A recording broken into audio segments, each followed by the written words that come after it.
You're listening to the Cricket Podcast. Hello, everyone, and welcome back to the Cricket Podcast, where things are about to get franchisey. Kevin Peterson would love this half of the show, basically, Max. That's what I'm saying. How did you enjoy your break? Oh, very good. Thank you. Yeah. Good. So we were talking SA20. We were talking IL20, ILT20. That's the one in the UAE. We're going to be talking Joe Clarke hitting the roof. And we've got a little bit of women's IPL in there as well. Before we get into that, though, we're going to plug our Patreon, patreon.com/the cricket pod, which you can find in the show notes. Just click that link, go through, and it will give you some options. The reason we're plugging it is that we have significantly expanded what we're offering through this medium.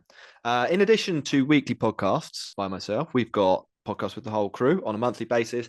And this is what we're going to specifically be talking about now. We have two professional quality T20 data packs, like the sort of stuff that teams use to analyze who they're playing, to discuss strengths and weaknesses. And so on it, they feature player profiles for pretty much all players playing in the South African 20 competition and the ILT20, as well as venue stats, team combos, general requirements, strengths and weakness charts, phase data, you name it, it's in there. You can get that in the mid-tier or above options on our Patreon. That's £10 a month. And we highly recommend them to you. Once again, patreon.com/the cricket pod. Max, I'm going to ask you to demonstrate this now. Who's been your favourite player in the SA20 so far? Well, I to be fair, I would say Will Jacks because he scored 92 and he plays for Surrey. Isn't he playing cheating in the other one though? Oh, the IL. No, you said the IL or the SA? The SA. Yeah, sorry, he's playing for Pretoria Capitals. Yes. So I can go on my data pack, and Matt, you can get this up for people on the screen when you edit this video. I can go and I can find Will Jacks. I can tell you some stuff about him. I can tell you that his 10-ball strike rate is 149, for example, which is that's through the roof. The average there is about 115, 120. Will Jacks, gun from the start. Yeah. I can tell you what his best shots are against pace bowling: the pull, the loft, the flick. I can tell you his productive shots against spin, the reverse sweep, the slog sweep, and just the slog. Yeah, that checks out from what I've seen. And I can tell you that he's a little bit prone to being out too often. Balls per dismissal rate, 19.72. There's plenty more stuff on there as well. But, like I can watch along with the game and immediately get a really, really in-depth snapshot there of this player. Could do the same for Phil Salt at the other end. And enrich my understanding of the game. You can too, from £10 a month, patreon.com/the cricket pod. Please do get involved. It really helps keep this show on the road. Max, that's Patreon. Are you signed up? Well, you don't have to be, do you? No. It's one of the perks of being on the podcast, isn't it? There's not really much point in paying myself and giving Patreon some money out of my own pocket. I just sort of keep my money. Cool. Yeah, well, that's clever. I think we should talk SA20. We did like a mini preview, didn't we, on the last show? I think as well, after a week into it now, that it's gone pretty well so far. What are your initial thoughts? Yeah, I would broadly agree, mostly in sort of terms of like the popularity and people going. And it looks like it's been fun. Yeah. It looks like people have gone to see it and it's been enjoyable. And that's really good. There's been some big performances individually. I mentioned Will Jacks, Phil Salt at the other end did one in another game. So Brevis has had a couple of good ones with the ball. Ollie Stone's taken wickets. Otniel Bartman's taken wickets. He's looked pretty decent. So lots of individual cases for putting themselves on the map, I suppose, in people's eyes, and I'm generally pretty good. My main concern, I suppose, would be the lack of any particularly close games. There was one last night, the Cape Town MI embarrassing themselves by losing to our tip for Dreadful, the Sunrisers Eastern Cape, making us look like chumps, which went to the last three balls and was a bit tight. But for the most part, for the rest, it's been fairly comfortable wins. So I think if I'm going to be hypercritical, that's what I'd want to see, a little bit more in terms of tight finishes. But generally, quality's been pretty good performances, and people have turned out to see it. So that's 3 ticks in that box. Yeah, it looks really quite good on the TV as well. I think this might just be a product of South Africa being one of the best Yeah, places. when you can just see Table set Mountain in the cricket. background. Well, you've got that. The light seems to be good as well, doesn't it? I mean, like if you think about round the world, I feel like England quite often grey, looks a bit cold. Pakistan and India, you kind of get the haze, don't you? So it's often lovely, foggy in the lovely morning. golden hour in South Africa, isn't it? Yeah, or you get the kind of the dew comes in, and that adds a certain atmosphere, but it's not. But then the necessarily... commentators talk about dew for half an hour, and it's really boring. Yes, exactly. Yeah, it's not necessarily the crispness of image that you get in South Africa, and obviously with those backdrops as well, it looks good. And with the full houses, it has to be said, like it does look like there's been a really good atmosphere at a lot of those games. Ross has been to 2 or 3 as well, hasn't he? Yeah, and he really enjoyed them. I thought it would be good, Max, to run through the 6 teams. I'm going to give them a mark out of 10 and a reason why, and you can tell me whether I am correct or not. And that will bring our listeners up to speed if they've not been watching the tournament either. So we're going to just do the table in order, although not that all the teams have played the same number of games. So, Mumbai, for example, who aren't Mumbai, but they are, have played 4 matches, whereas Pretoria Capitals, that gave me trouble on the last show. I've only played 2, so it's a bit of a mix. Anyway, we'll start at the top. Mumbai have steamrolled 2 teams, although hilariously missed out on the easiest bonus point of all time. And we talked about this. There's bonus points in this league if you score at 1.25 the run rate of the opposition. They were chasing 105 and managed to not get a bonus point. Rassie van der Dussen in that match, 14 of 23. I mean, like, he literally cannot have understood the rules. There's no other explanation for that. He was bad with Sam Curran, who got 15 off 9. Like, just say to Rassie, like, mate, what are you doing? They're 2-2. They probably should make the playoffs. I think it's pretty clear they do have the best team. Well, I think a slight issue for them is they do seem to be picking a team of number 7s, number 8s. Well, there's that. There's a little element of that. I think Livingston's injured. Has got a hamstring problem. Jofra Archer's on like a over cap and might not play again in the tournament. I think we heard 2 games before the tournament. He's played in 2, so we might not see any more of him. Which means Odean Smith comes in to play. Now, he hasn't actually done anything disastrous yet.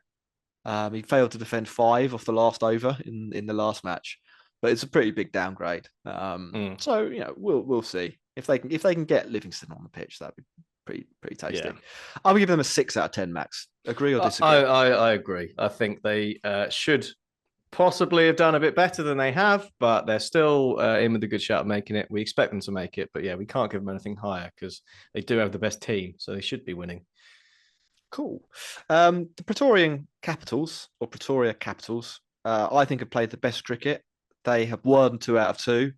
Which is good. That's the best you could be doing. Although I don't think they picked up a bonus point. No, they had a net run rate of exactly 1.5, but they haven't got a bonus point. Yeah, they must have just missed out twice. Now, I think it's a little hard to say for sure that they're really good because they have played Sunrisers twice, and I think Sunrisers probably are the worst team. Albeit they did beat the team that we have slated as the best. So it's T20 cricket, weird shit happens. But I think they're good. A highlight to point people in the direction of Nortje bowling to Tristan Stubbs. That was some good South African action there. Nortje yorks him. It sounds like it's hit the middle of the bat. It really smashes the stumps. It's good. I have given them a 9 out of 10 so far. A 9, very good. Yeah. I was thinking 8 in my head, but I mean it's up there, isn't it? One way or another, they won 1 out of 2 out of 2. I think the lack of bonus point is why I wouldn't give them a 9. But okay, fair. Yeah, I can see that. They've been good though. Next on the list, Durban Supergiants. I was a bit dubious about their chances pre-tournament because I thought that they would struggle, particularly at Kingsmead, their home pitch, because of a lack of spinners and a lack of good players against spin. But they've done a bit better than I thought. I think that they might. Look, they're 3rd at the moment. They might end up finishing 3rd, which puts them in the playoff. I wouldn't be surprised if they slipped away a little bit. I think their bowling has been mashed, but their batters have just mashed a little bit harder so far. And the history of T20 cricket suggests that that's not necessarily something that you can always maintain. And I'd say looking at their batting lineup, but it is a short tournament. If they did. So there's Yeah, a it is. chance, more of a chance than in the IPL, say, or the Blast. So Yes, yeah. Anyway, but yeah, pretty good some of fun. that mashing has come from expected sources, and some are less so. I've given them a 7. 7. Yeah, I think fair. Pole Royals. I think Pole Royals is a tight one between them in terms of who's better. Beating Cape Town MI is a good one, but yeah, 7's fair. Yeah. Why not? Pal are 4th. They're playing at the moment, actually. They're playing against the Supergiants. 133 for 4 off 16.2 overs are Pal, which is, what does that set them on pace to get something like 170? Yeah. Which is about par. So it's very difficult Killer to Miller's pick in between though. them. It's difficult to pick between them at this point there. And Owen Morgan. Now, I think Pal are kind of an interesting one. I'm not particularly sold on them. Butler hasn't really fired yet. Jason Roy is still He scored there. 3 off 13 today. Did he? Mm. That's not good. He hasn't been No. great in the tournament. Owen Morgan's had a couple of innings. He got 64 off 35. He's also been run out both times he's batted so far. I've given them a 5. I think they're a little bit lightweight. Yeah, agree. I think like what 3-4 years ago, their top 2 is phenomenal, and now it's half phenomenal and Jason Roy, which is Yeah. a shame. But yeah, 5. It's in line with the points they've got, isn't it? Yeah. Last team in the tournament, or last 2 teams, Sunrisers, Eastern Cape, or soon, if you want to use the acronym. Now, to some extent, this has been different countries, same Sunrisers. They've been absolutely, well, not absolutely awful, but soundly beaten twice, pretty bad twice. They've got quite an uninspiring bowling attack. Like, it's actually quite difficult to see like why they've built the bowling attack they have. Their best player is probably Aidan Markram, which is kind of meh. And that's that. They've won one of their 3 matches though. They beat Mumbai, and I would say they have the best atmosphere in the tournament. Got full band. The whole crowd has done a synchronized chant at the end of the game when they beat Mumbai. That's pretty decent for a first home match. So instead of giving them 4 out of 10, I'm going to give them 5 out of 10. Yeah, I would give them 6 because they are so bad on paper. The fact that they've won a game is okay. Is positive. That's just against my expectations. Cool. And then Johannesburg Super Kings, the final team, they were bailed out by Donovan Ferreira in their first match, and then have been bowled out for 80 and were 105 for 9 at the end of their 20 overs in the other 2. I've given them a 3 out of 10 for the Joburg Super Kings. They look a little bit lost. Yeah, I'd give them a 10 out of 10 because that's exactly what I predicted would happen. Well done. So that's that. That's the SA20. Yeah, I'd say first impression's pretty good. I don't think we'll be going through the teams every week and rating them, but it's nice to see. It's interesting to see how the teams perform in reality versus on paper. I don't know if there's any huge surprises.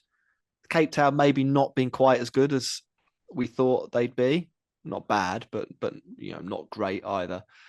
Good crowds, and it looks like the tournament's got off to a pretty good start, which is a good thing for South African cricket, obviously. Yeah, it'll be interesting. Next year will be interesting. If it carries on being reasonably good this year, I think next year is going to be really interesting. Cool. Well, over to ILT20 then. We're not going to go through all teams here. They've played about a game each. And I would say, Max, that I'm much less excited overall by this tournament. I don't know if you managed to catch any. It's on a kind of a weird time in the UK, isn't it? I've seen snippets when I've been at the pub and it's been on TV. Because this is on BT, isn't it? Over here. It is. Yeah, and the other one's on Sky. BT, so I can watch it on my phone. I don't have Sky on my phone, so I've been watching it on the bus or whatever, on the train. It fluctuates. I mean, it's kind of a weird league. It fluctuates massively in quality. Like you'll go from like a frontline international to a guy that is like park cricket level, basically. Like the 8th name on the UAE team sheet. Yeah, from over to over, and that is kind of weird. You've also got like a weird retirement home vibe to it, and like I say this, it might be just because I've seen Robin Uthapar twice. He's done well, but he has done well. But it is a bit like Pirlo into Miami or something like that. It's Yeah. I'm like, is this actually good? Ronaldo I at Al think Nassr.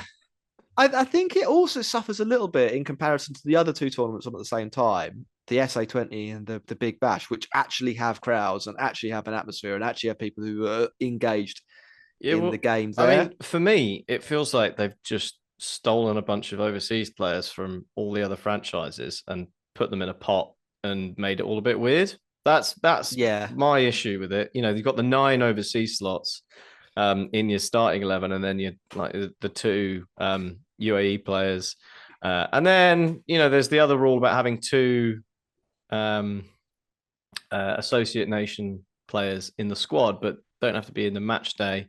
And I quite, I like that there's an opportunity in there for some of those players to get games against better opposition that we've spoken before they don't normally get to do in the international calendar because they're just playing each other all the time and half the time playing people like Jersey and Hong Kong and what have you. So that's a positive, but the 9 overseas thing, the fact that it's basically like ruined the BPL, the Bangladesh Premier League, because like half the players at sort of the tier that are Yeah. playing in the IL20 would normally be over there, and probably the same for the Big Bash. Like from what I could tell, to some extent, the Adelaide Sydney Sixers game overnight was basically a domestic T20 game. Like it's this one that Steve Smith got 100 in. Yeah. Yeah, it was him. Yeah, I don't know. I think it's kind of an odd league. There are some not good teams in it. I don't. I also I'm struggling to place like sort of what the context of it is as well. Like leagues that are based in a country that has a depth of talent that can fill most of the spaces. At least you're seeing which combination of players from that nation produce the best team. This, like you say, it's a lot of random names in a pot. It's an exhibition like 2 guys from the park. Yeah. Kind of thrown in. It makes it a little bit hard to kind of identify with any of the teams. Yeah. It means the tournament doesn't have a clear identity itself. Yeah. Especially when, like you say, there's 3 other tournaments going on at the same time. And I think like the lack of crowds makes you sort of wonder whether anybody actually cares.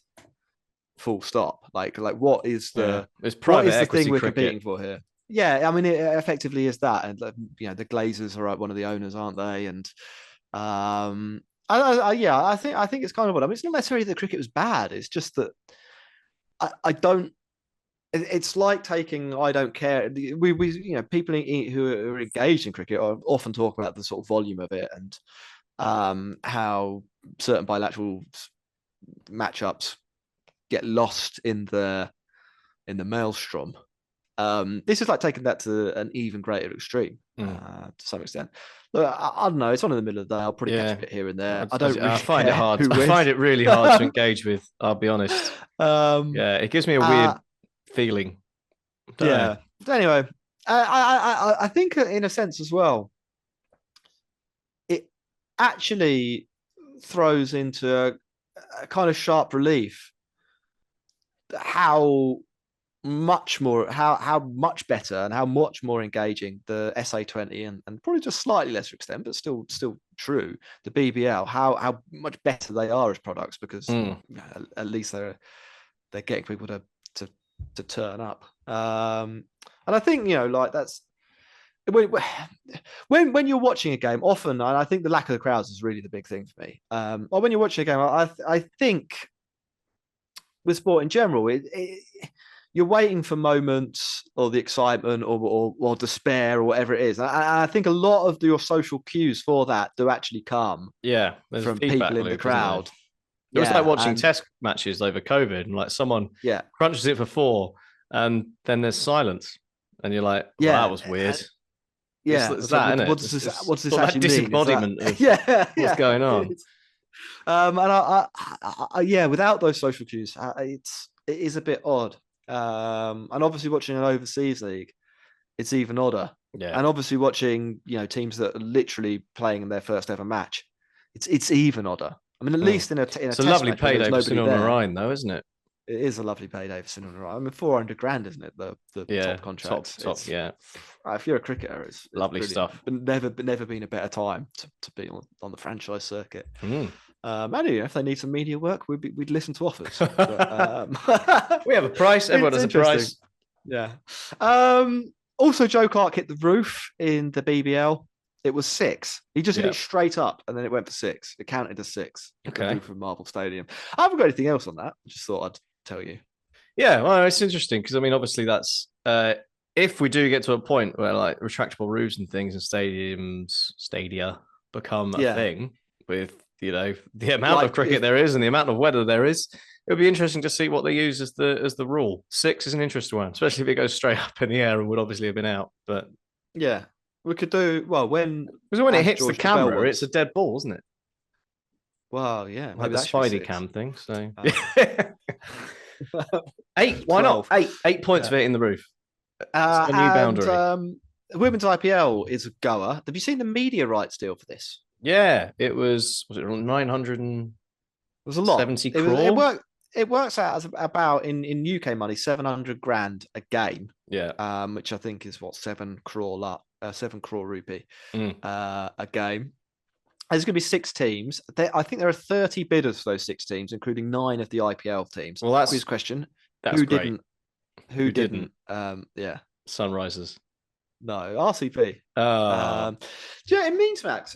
This is the second biggest, I think, by media rights, women's league in the world after the WNBA. Wow. Which is pretty astonishing, isn't it? Like overnight, it's gone from a thing that it's huge. Didn't exist. It's absolutely huge that it's happening, massive. Isn't it? Yeah. So really good news.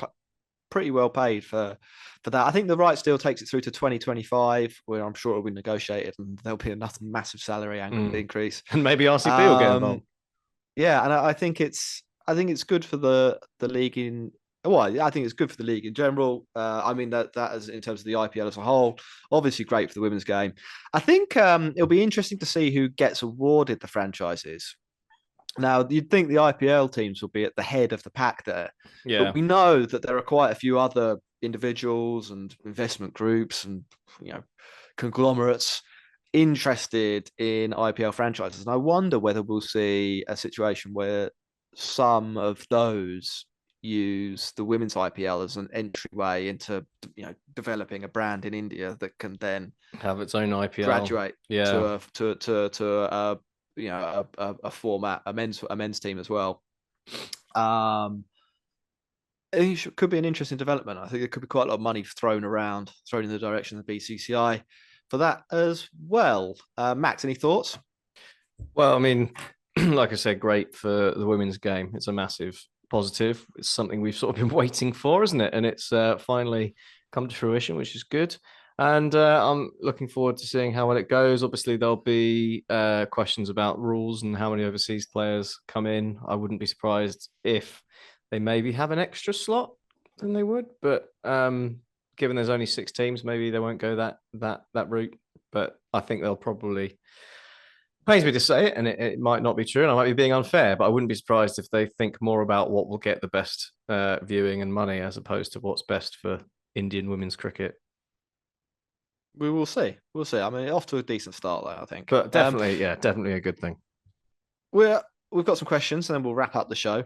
ACB asked us about mancadding. I think we discussed that in part 1. Yeah, so go and see that get one. Involved there. Jugal says, do you think the ILT20 will survive and thrive despite subpar crowds?